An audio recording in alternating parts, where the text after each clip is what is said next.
సరే మేడం గారు, ఏదైతే మనం చూసాం గతంలో మహిళలు కించపరిచినందుకు వెళ్ళొచ్చిన అంబటి రాంబాబు గారు పరామర్శ యాత్ర విపరీతంగా జరుగుతుందని ఎలా చూడొచ్చంటారు? ఆయన ఆయన నాకు మీడియా ఇంటర్వ్యూలో మాట్లాడుతూ ఉన్నాడు, మా మీద దాడులు చేసిన ఏమైనా చర్యలని మాట్లాడుతాను. ఇంకో పక్కన ఏమన్నా మరి రిపోర్టర్ అడిగాడు, మీరు నేర్పిన విద్య అని చెప్పడితే అనుభవిస్తున్నాం అని చెప్పి మాట్లాడుతాను. నిజంగానే అనుభవించాల్సిందే అంటారు ఆయన? అవును, ఎవరు చేసిన కానీ వాళ్ళు అనుభవించాల్సిందేనండి. అది ఆయనకి ఇప్పుడు జ్ఞానోదయం ఉంటుంది, అనుభవించుతున్నాను ఆయన ఒప్పుకున్నాడు. ఆయన ఏదైనా ఒప్పుకుంటాడండి. తర్వాత మళ్ళీ మాట మార్చుతాడు. తిరుమల తిరుపతి వెళ్ళి లడ్డు ఇప్పుడు టేస్ట్ బాగుంది అన్నాడు, తర్వాత నేను అనలేదు అన్నాడు. ఎందుకంటే మళ్ళీ ప్యాలెస్ నుంచి వస్తుంది కదా, మరి ఈ మాట మీద ఎంతవరకు నిలబడతాడో తెలియాలి. అనుభవించుతాం అన్నాడు, ఈలోపు మరి ప్యాలెస్ నుంచి ఆల్రెడీ ఇన్స్ట్రక్షన్స్ వచ్చే ఉంటాయి, చివాట్లు పడి ఉంటాయి. ఎంతవరకు నిలబడతాడో తెలియదు. ఎవరైనా అండి, వాళ్ళనే కదా, ఎవరైనా ఎవరు చేసింది వాళ్ళు అనుభవించాల్సింది. అది చరిత్ర చెప్తుంది, ఎవరు చేసింది వాళ్ళే అనుభవించాలని. వీళ్ళు పరామర్శ చేస్తారంటే నిజంగా సిగ్గేస్తుందండి. ఎందుకు పరామర్శ చేస్తున్నాడు? ఆయన ఏమైనా పెద్ద పబ్లిక్ జనాల కోసం పోరాడా, లేకపోతే స్వాతంత్ర సమరయోధులు వెళ్ళాడా?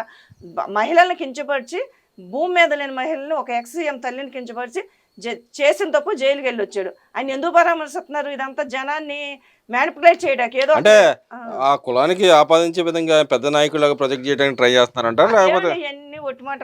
ఇవాళ అంత జనాలు ఎక్కడో ఒకళ్ళండి కులాలను పట్టేసేది.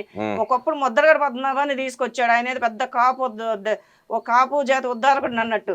వాళ్ళు ఏంటంటే జగన్మోహన్ రెడ్డి తనకు అవసరమైనప్పుడు తన కుర్చీలో కూర్చోటాక ఎప్పుడు ఏ కులాన్ని ఎవరిని బయట తీసుకొస్తాడో తెలియదు. పోయినసారి 2019 ఆయన తీసుకొచ్చాడు. ఆయన కాపు జాతి ఉద్ధరించేసినట్టు వచ్చేసాడు. తునిగట్టిన రైలు ఏదేదో చేసేసాడు. నేను పేరు మార్చుకుంటాను అన్నాడు. మరి ఆ రోజు చంద్రబాబు నాయుడు గారు 5% రిజర్వేషన్ ఇచ్చాడు కాపులకి. వీళ్ళు నిజంగా కాపులు ఆ కులం మీద వీళ్ళకి అభిమానం ఉంటే జగన్ వచ్చినాక 5% రిజర్వేషన్ తీసేస్తే ఆ రోజు అంబటి రాంబాబు ఏమైపోయాడు? ఇవాళ మరి ముద్రగడ ఎందుకు బయటికి రాలా? మళ్ళీ ఇప్పుడు వస్తున్నాడు. ఎందుకు? ముద్రగడ కూతురే చెప్పింది, ఆ ఎలక్షన్లు వచ్చినప్పుడే మా కాపు జాతి గుర్తొస్తుందా, మా నాన్నే వాడుకుంటున్నాడు జగన్మోహన్ రెడ్డి. వీళ్ళందరండి వీళ్ళు ఏంటంటే రేపు మళ్ళీ అధికారం కోసం ఏదో కులాలు మతాలు ప్రాంతాలు వాడుకోవటం జగన్మోహన్ రెడ్డికి అలవాటు. అక్కడ యలహంక ప్యాలెస్లో, తాడేపల్లి ప్యాలెస్లో స్క్రిప్ట్ వస్తుంది, అక్కడ రిమోట్ నొక్కుతారు, వీళ్ళు మాట్లాడతారు అంతే, అంతకంటే ఏం లేదు. అంత ఒక కుల కాపు ఉద్ధారకుడు ఏం కాదు అంబటి రాంబాబు. మరి ఇక్కడ చూసుకుంటే అయితే గతంలో ఎలక్షన్ ఓడిపోయిన తర్వాత కొంతమంది నాయకులు ఎలక్షన్ ముందు కొన్ని వ్యాఖ్యలు చేసిన వాడిలో కొడాలి నాని ఒకడు. ఆయన గతంలో నేను ఓడిపోతే చంద్రబాబు నాయుడు దగ్గర కాళ్ళు బూట్లు దుడుతా అని చెప్పిన వ్యక్తి ఈరోజు వచ్చి మాట్లాడుతున్నాను, మా అంబటి రాంబాబుని అంబటి రాంబాబు మీద దాడులు చేయడం ఏమైనా చర్య అన్నట్టుగా మాట్లాడుతూ ఉన్నాడు. ఆయన సంఘీభావం తెలుపుతా ఉన్నాడు. ఇంకో పక్కన తిడతా ఉన్నాడు, లోకేష్ మీ రెడ్ బుక్ ఏ బుక్ తెచ్చుకున్నా, ఎల్లో బుక్ తెచ్చుకున్నా, రెడ్ బుక్ తెచ్చుకుని మమ్మల్ని ఏం పేకలేరు, వచ్చేది మేము అధికారంలోకి అని చెప్పి మాట్లాడుతుంది. ఆయన ఎలా చూడొచ్చు? రెడ్ బుక్ ఎల్లో బుక్ ఏమీ చేయలేరని మాట్లాడాడు ఇవాళ. మరి ఎన్నాళ్ళు ఎందుకు సైలెంట్గా ఉన్నాడు? ఎందుకు పారిపోయాడు? కొన్నాళ్ళు ఎందుకు దాక్కున్నాడు? కొన్నాళ్ళు పారిపోయి ఎందుకు దాక్కున్నాడు? ఇదివరకు ఇష్టం వచ్చినట్టు మాట్లాడేవాడు కదా, మరి వాళ్ళు ఎందుకు సైలెంట్గా ఉన్నాడు? ఇవాళ మళ్ళీ ఏదో ఎందుకు మాట్లాడాడో కూడా తెలియదు.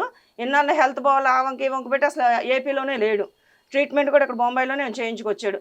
మరి రెడ్ బుక్ ఎల్లో బుక్ పేకందే వీళ్ళు అధికారంలో ఉన్నప్పుడు ఎంత విరవీగిపోయారు, ఇప్పుడు ఎందుకు సైలెంట్గా ఇంట్లో కూర్చున్నారు? చెప్పమని వెళ్ళండి. ఇలా భయం లేదు, ఇదంతా ఊరకంటే భయంకరంగా పైకి ఏదో మేము దడవట్లేదని చెప్పడానికి, అంతకంటే ఏం లేదు. నిజంగా వాళ్ళకి లోపల అనేది భయం ఉంది, ఆ భయం ఉండే సైలెంట్ అయిపోయారు. ఆ రోజు ఎలక్షన్ ముందేమో 10ంటికల్లా ఫ్లైట్ టికెట్లు బుక్ చేసుకుంటారు, పారిపోతారు, ఏదేదో మాట్లాడారు. ఎలక్షన్ కౌంటింగ్ రోజు 10ంటికి వాళ్ళు వెళ్ళిపోయారు బయటికి. ఎలక్షన్ వాళ్ళకి ఒట్టి ఉత్తర కుమార్ ప్రగల్భాలండి. వాళ్ళు నిజంగా లోపల వాళ్ళ భయం ఉంది, భయం ఉండే ఎవరికి వాళ్ళు సైలెంట్ అయిపోయారు. కాకపోతే పైకి ఏంటంటే మా భయం లేదన్నట్టు షో చేస్తున్నారు. ఎల్లో బుక్ రెడ్ బుక్ ఏం పేకలే, ఎల్లో బుక్లో వాళ్ళ పేరుంటే చూపిస్తారు. మరి ఇక్కడ లక్ష్మీపార్వతి గారు హిందూ భక్తుల మనోభావాలు దెబ్బతీసే విధంగా కొన్ని వ్యాఖ్యలు చేసినావి. వీళ్ళకి మతం ఉంటుంది, కులం ఉంటుంది తప్పితే మతం ఉండదు, మతంలో ఏం జరిగినా కూడా కించపరిచినా కూడా ఏం పట్టించుకునే వాళ్ళు కాదు, ఇలా హిందూయిజం గురించి మాట్లాడేది అన్నట్టు మాట్లాడుతూ ఉంది.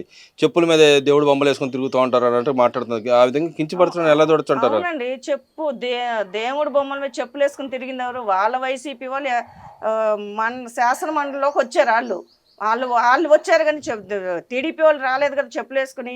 చంద్రబాబు నాయుడును గారు మాట్లాడుతుంది నాస్తికుడు. చంద్రబాబు నాయుడు గారు ఎలవేర్పు తిరుపతి వెంకటేశ్వర స్వామి. ఆయన ఎప్పుడూ ప్రతి ఏటా తిరుపతి వెంకటేశ్వర స్వామి వారి దగ్గరికి వెళ్తారు. వాళ్ళ దేవాంశ్ బర్త్డేకి ఏటా 30 లక్షలు ఆ రోజు ఖర్చు అంతా ఇస్తారు. ఆయన నాస్తికుడు అయితే ఎందుకు ఇస్తారండి? ఆయన కాపాడింది కూడా ఆ తిరుపతి వెంకటేశ్వర స్వామి వారు 2003లో అలిపిరి ఇన్సిడెంట్ అప్పుడు కాపాడింది వెంకటేశ్వర స్వామి వారు.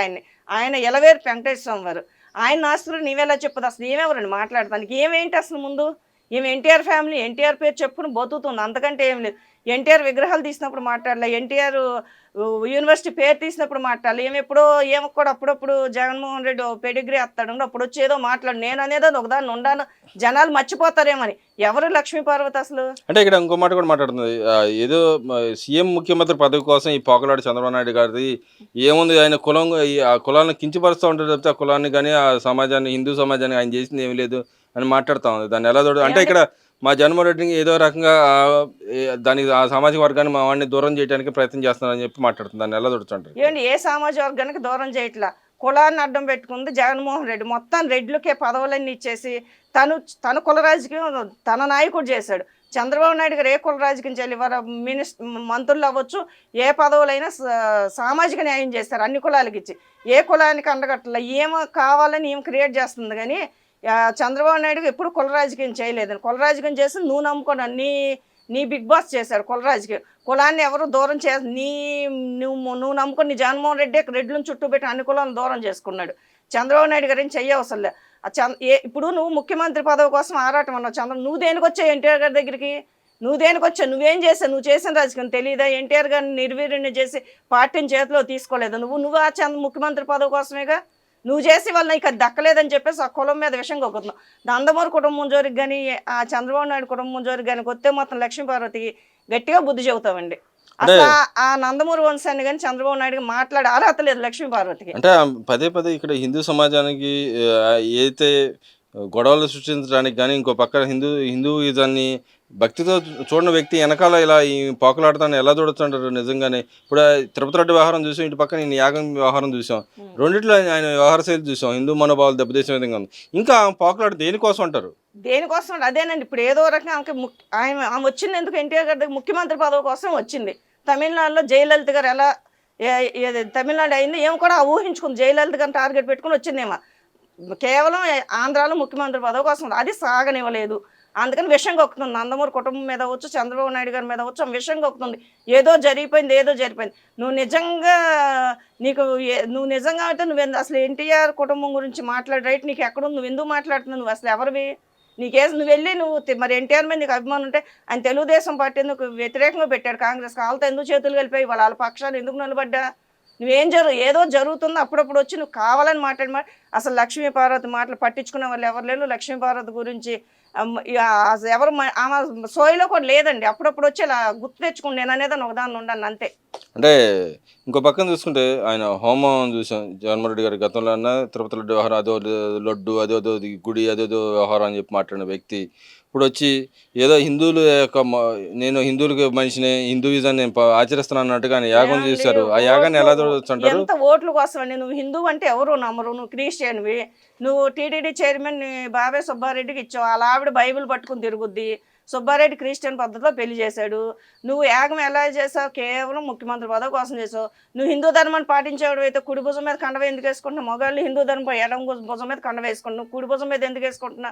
నువ్వు హిందూ ధర్మాన్ని పాటించేవాడు అయితే తిరుపతి డిక్లరేషన్ మీద ఎందుకు సంతకం పెట్టలా? నువ్వు డిక్లరేషన్ మీద ఎందుకు సంతకం? హిందూ ధర్మం నమ్మేవాడు అయితే నువ్వు గుళ్ళకి వెళ్ళకొని నీ ఇంటి ముందు సెట్టింగ్ ఎందుకు వేసుకున్నావు? నీ ఇంటి ముందు సెట్టింగ్ వేసి ఎందుకు వేసి నువ్వు గుడికి ఎందుకు వెళ్ళా? ఇవన్నీ ఒట్టి మాటలని హిందువుల మనోభావాలు దెబ్బతిన్నాయి. కాబట్టి హిందువు మళ్ళీ ఓటు బ్యాంక్ కోసం ఇది ఒక ఇది డైవర్షన్ రాజకీయం. హిందువుల ఓట్ల కోసం నేను ఇది హిందువులు అనగా నమ్మేస్తా. ఎవడో నువ్వు ఈ క్రిస్టియన్ అని అందరికీ తెలుసు. మీ నాన్న క్రిస్టియన్, మీ తాత క్రిస్టియన్, మీ అందరూ క్రిస్టియన్ మతాన్ని నమ్ముతాను ప్రతి ఒక్కరికి తెలుసు. అంటే స్వయాన వాళ్ళ తల్లి కూడా గత ఎలక్షన్ ముందు కూడా ఆమె స్వయంగా చెప్పిన పరిస్థితి. బైబిల్ పట్టుకునే తిరుగుద్దండి. విజయలక్ష్మి గారు ఎక్కడికి వచ్చినా బైబిల్ తీసుకుని వస్తుంది. నీ పుట్టగా స్వతహాగా నువ్వు క్రిస్టియన్ మతాన్ని ఆచరించవు, తప్పు లేదు. ఎవరికి నచ్చిన మతాన్ని రాజు, కానీ ఎదుటి మతాన్ని కించపరచుకోడు. నీ మతాన్ని నువ్వు గౌరవించుకో, ఎదుటి మతాన్ని గౌరవించు. నీకు అది లేదు, నీకు ఆ సంస్కారం లేదు. క్రిస్టియన్ మతాన్ని ప్రోత్సహించుతా, క్రిస్టియన్ మతాన్ని అనుసరించుతా హిందూ మతాన్ని నాశనం చేయాలని చూసావు నువ్వు. నీ హయాంలో దేవాలయాలు పాల్గొట్టినా నువ్వు పట్టించుకోవాలా, అంతర్వేది రథం తగలబెట్టినా నువ్వు పట్టించుకోవాలా. మీ ఎమ్మెల్యే కొడాలని ఏమొద్దు విగ్రహం తలెత్తి కొత్త చేయించుకోవచ్చు అన్నాడు. ఇంకా నువ్వు హిందూ ధర్మం మీద నమ్మకం ఉంటే ఆ రోజు నువ్వు ఎందుకు ఖండించలే అవన్నీ? ఇది హిందువుల ఓట్ల కోసం. ఇప్పుడు హిందువుల మనోభావాలు దెబ్బతిన్నాయి కానీ హిందువులు యాంటీ వస్తాను. హిందువుల ఓట్ల కోసం చేసే డైవర్షన్ పాలిటిషియన్ అండి ఇది. అంటే ఇక్కడ మరి ఇంకో రకం చూస్తున్నాయి. గతంలో సింహం సింగిల్గా వస్తే ఎంతమంది ఏమైనా చేయలేరు అన్న వ్యక్తి చంద్రబాబు నాయుడు ముసలాడు ఏముందిలే అన్న మాట్లాడిన వ్యక్తి. నేను చూస్తే ఆయన కూర్చోలేకపోతున్నాడు, నుంచోలేకపోతున్నాడు. అసలు అది ఎలా చూడొచ్చు, నలుగురు మనుషులు లేపాల్సిన పది. గతంలో ఒక కొబ్బరికాయ కొట్టాలంటే రాయి పూజ రాయి పైకి తీసుకురావాల్సిన పరిస్థితి. ఇంకా ఈయన ఎలా చూడొచ్చు అంటారు? ఈయన అందుకే నా జగన్మోహన్ రెడ్డి అందరూ సోషల్ మీడియాలో కామెంట్ చేస్తారు జోకర్ అని. ఈయన ఈయన ఏం మాట్లాడతాడు, ఈయన ఏం చేస్తాడు, ఈయన అసలు ఈయన ప్రెస్ మీట్లు చూస్తే ఏంటి గాల్లో దండాలు పెట్టుకుంటే ఎక్కడ ఎందుకు మాట్లాడతాడు, ఆయన సైకిల్ అవన్నీ ఒక విపరీతమైన శాస్త్రండి. ఆయన ఏంటంటే ఇదేదో చెప్తారు కదా, ఆయనకి ఏదో లండన్ మందులు పడతాడని, కేవలం ఆయన ఒక పిచ్చి డొగ్గులెక్కండి. ఆయన విపరీతమైన శాస్త్రాలు, గాల్లో దండాలు పెడతాడు, మనుషులు లేకుండా ఎవరితో మాట్లాడుతున్నాడు, ఏం చేస్తున్నాడో తెలియదు. ఆయన ఆయన ఇప్పుడు చంద్రబాబు నాయుడు గారు 70 ఏళ్ళైనా నువ్వు ఆయన సభ ఆపితే ఆయన బస్సు ఎక్కి స్పీచ్ ఇచ్చాడు, నువ్వు ఎక్కగలవా? ఆయన ఈరోజు కొంగుని కొబ్బరిగా కొడతాడు, నువ్వు కొట్టలేవు. ఎందుకు ఇవన్నీ ఏదో చేసేసి ఇంకా జనాన్ని మభ్యపెట్టే మాట్లాడితే ఆ జగన్మోహన్ రెడ్డి వచ్చేది లేదు, పెట్టేది లేదు. ఇలా సవాలు చేస్తా బతుకుతారండి, అంతే. సవాలు చేస్తా 2029లో కూడా ఆయన రాడు, అప్పుడు టీడీపీ అప్పుడే నోరు మూసుకుంటారండి. అదేవిధంగా ఇవాళ అంగన్వాడీ కార్యకర్తలకు కానీ, ఇటు మిగతా వాళ్ళకి కానీ డబ్బులు మళ్ళీ పెంచారు ఈ గవర్నమెంట్లో. గతంలో బడ్జెట్లో ఏం కేటాయింపు లేదని జగన్మోహన్ రెడ్డి గారు చెప్తున్నారు. దీన్ని ఎలా చూడుతున్నారు? నిజంగానే మహిళా పక్షపాతిగా చేస్తోంది ఈ గవర్నమెంట్, లేకపోతే లేదంటారు? మహిళా పక్షపాతేనండి. నీ హయాంలో నువ్వు అంగన్వాడీని రోడ్ల మీద పెట్టాళ్ళు ధర్నాలు చేసి నువ్వు పట్టించుకోలేదు.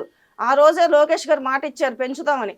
అన్నమాట ప్రకారం నిలబెట్టు. బడ్జెట్లో కేటాయింపులు ఇస్తే ఇవ్వకపోతే ఎందుకు? ఆయన ఏ విధంగా అయినా అన్నమాట ప్రకారం వాళ్ళు అంగన్వాడీలు శాలరీలు పెంచారు. నీకెందుకు కడుపుమంట? ఆయన బడ్జెట్ ఇవ్వలేకపోయినప్పుడు నువ్వు మాట్లాడు. బడ్జెట్లో లేకపోయినా మాట ఇచ్చాడు, రేపు ఏమైనా ఇవ్వలేకపోతే అప్పుడు మాట్లాడు. ఆయన ఇచ్చేదాకా నువ్వు వెయిట్ చేయాలి. ఈలోపు నీకెందుకు ఆ విమర్శలు, నువ్వెందుకు చేస్తున్నా? ఆయన ఇస్తాడు, కంపల్సరీ ఇస్తాడు. ఇచ్చిన మాట నిలబెట్టుకున్నాడు, మాట నిలబెట్టుకున్నాడు. ఇది వాళ్ళు అంగన్వాడీలు ధర్నాలు చేసినప్పుడు లోకేష్ గారు మాట ఇచ్చారు, ఇచ్చిన మాట నిలబెట్టుకున్నారు. ఇవాళ ఈయన విమర్శించాల్సిన అవసరం లేదు. బడ్జెట్లో కేటాయింపు ఉండా లేకపోయినా ఏ విధంగా అయినా చంద్రబాబు నాయుడు గారు అన్నమాట ప్రకారం ఇస్తారు.